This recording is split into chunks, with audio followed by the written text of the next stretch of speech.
Vožnja v nasprotni smeri je izredno nevarna. Zakon določa, da je na cesti, ki ima 2 ali več označenih prometnih pasov za vožnjo v eno smer, prepovedano voziti v nasprotni smeri.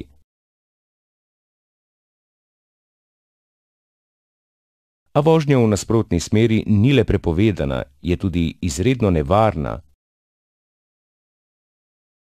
Najpogostejši razlogi za vožnjo v nasprotno smer po avtocestah pri voznikih.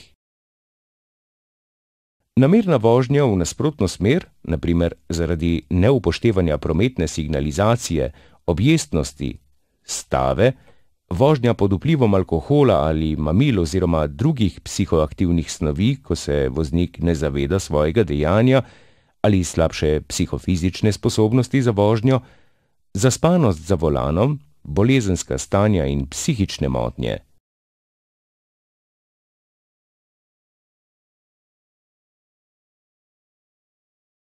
Zlasti nekateri starejši občani niso vajeni vožnje po avtocestah in nehote zapeljejo v nasprotno smer po avtocesti. Zaznavamo 3 načine nastanka vožnje v nasprotno smer po avtocestah. Pri izvozih na avtocesto, na počivališčih, nekaj voznikov pa spremeni smer vožnje kar na sami avtocesti.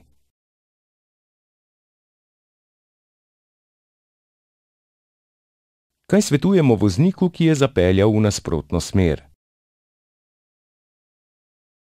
Če voznik ugotovi, da se po avtocesti pelje v napačno smer, naj vozilo takoj ustavi oziroma umakne s prometnih površin, po možnosti izven vozišča, in tako, da ne ogroža sebe in drugih prometnih udeležencev.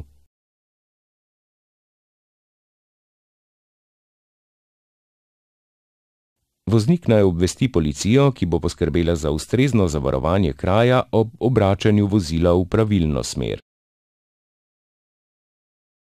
Kaj pa svetujemo drugim voznikom? Če so vozniki obveščeni, da jim po avtocesti iz nasprotne smeri prihaja vozilo, naj zmanjšajo hitrost, po potrebi vključijo vse 4 smerne utripalke in vozijo še posebej previdno.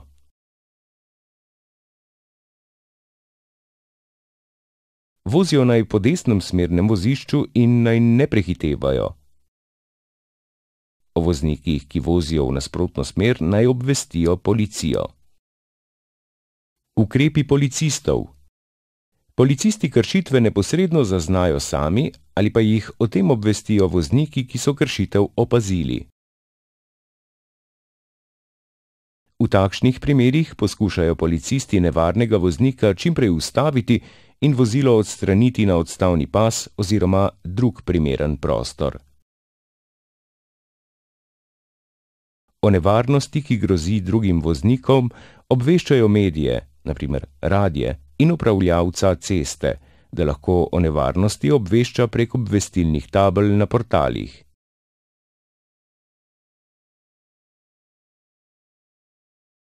Policisti lahko tudi upočasnijo in po potrebi preusmerijo promet, kraj zaustavitve vozila primerno zavarujejo, na primer na odstavnem pasu, in drugo.